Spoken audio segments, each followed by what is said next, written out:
Okay pa po ba kayong lahat? Mga kapatid at mga kababayan,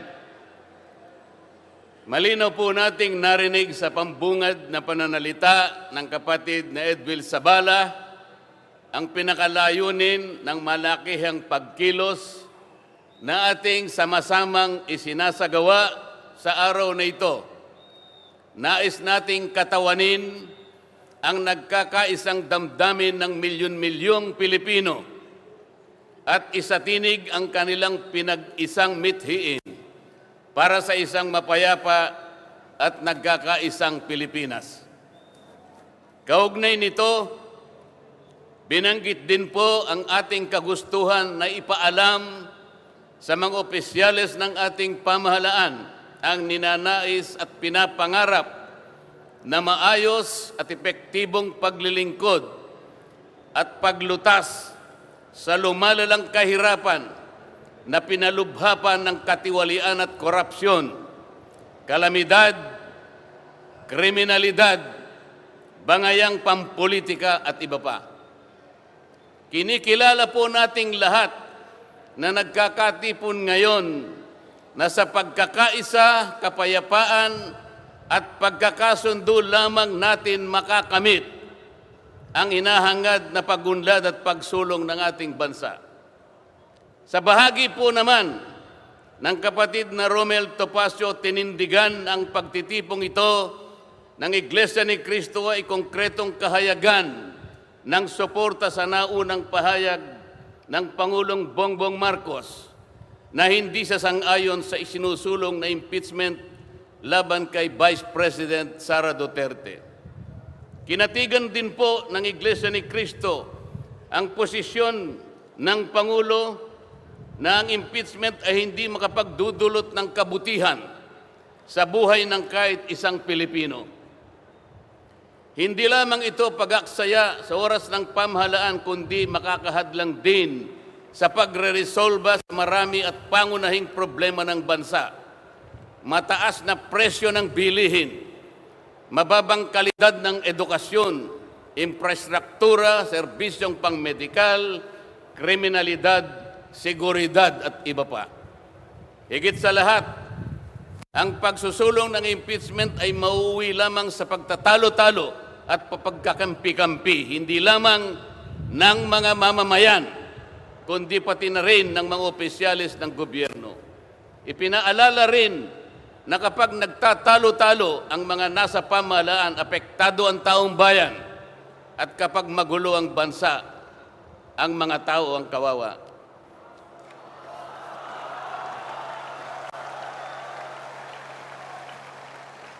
Lagyan po natin ng konteksto ang dalawang pagpapahayag na nauna upang lalong mabigyan ng diin ang kahalagahan ng pagkakaisa, pagkakasundo at kapayapaan sa ikalulutas ng panganib na dulot ng kahirapan dahil sa lumulubhang katiwalian, korupsyon, kalamidad at lalo lamang napabibigat ang buhay at pamumuhay ng ating mamamayan. Sa isang ulat balita ng periodikong Philippine Star, 4 na araw nang nakararaan ay ganito ang sinasabi. Based on a recent SWS survey, an estimated 17.4 million Filipino families considered themselves poor in the last quarter of 2024. This number represents 63% of the surveyed respondents, the highest self-rated poverty in 21 years. Across the country, Mindanao had the highest self-rated poverty at 76%, followed by Visayas at 74% and Luzon at 55%. Mga kababayan, sa tayang 5 ang miyembro ng bawat pamilyang Pilipino, nangangahulugan na aabot sa 87 milyong Pilipino sa ngayon ang nagsasabing sila ay mahirap. Katumbas ito ng 75% ng ating populasyon ngayon na tinatayang 116 million o mahigit pa. Gusto ko pong banggitin sa inyo at kailangan malaman ninyo na sa taong ito ang ating national budget ay nagkakahalaga ng 6.3 trillion pesos.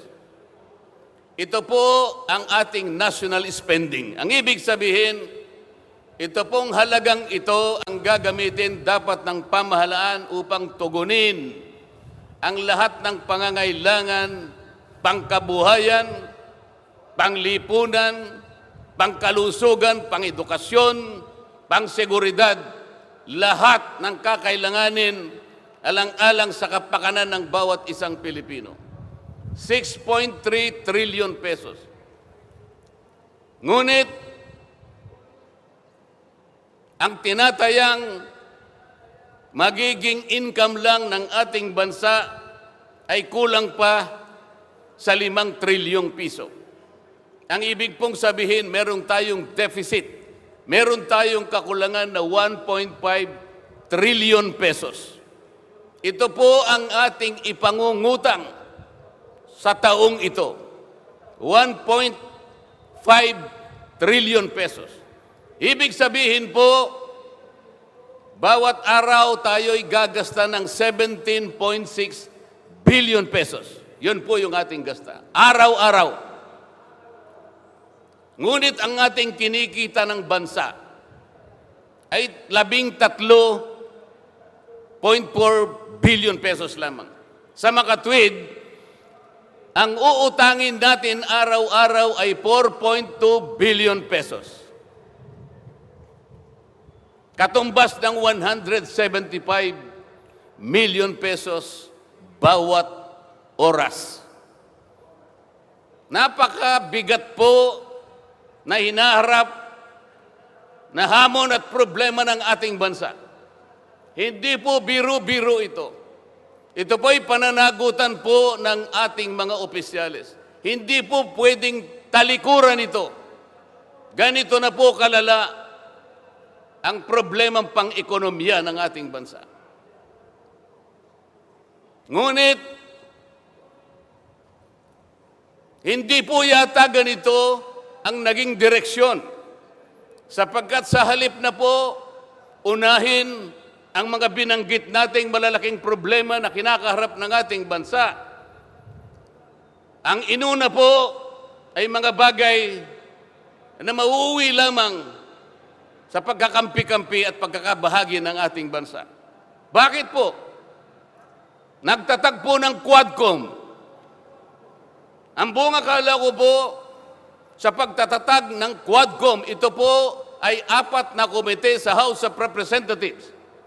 Kinonsolidate, ginawang isang makapangyarihang komite na ang buong akala ko, ito ang gagamitin para tutukan ang namumuong problemang lumulubha pa na hinaharap ng ating bansa.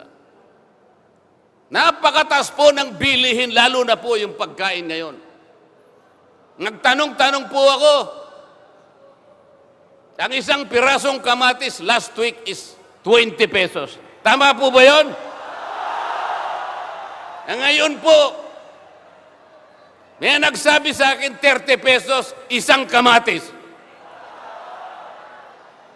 Ang isang kilong kamatis, 400 pesos. Tama po ba yun? Ang isang piraso ng siling pangsigang ay 10 piso. Yun po yung sinabi sa akin. Tama po yun? 600 pesos per kilo. Yun pong bell pepper. 2 kulay po yata yung bell pepper. Isang berde, isang pula. 45 pesos ang isang piraso. 1,000 pesos ang isang kilo. Bakit hindi po ito yung unang harapin natin? Napakalala po ng presyo ng kuryente sa ating bansa.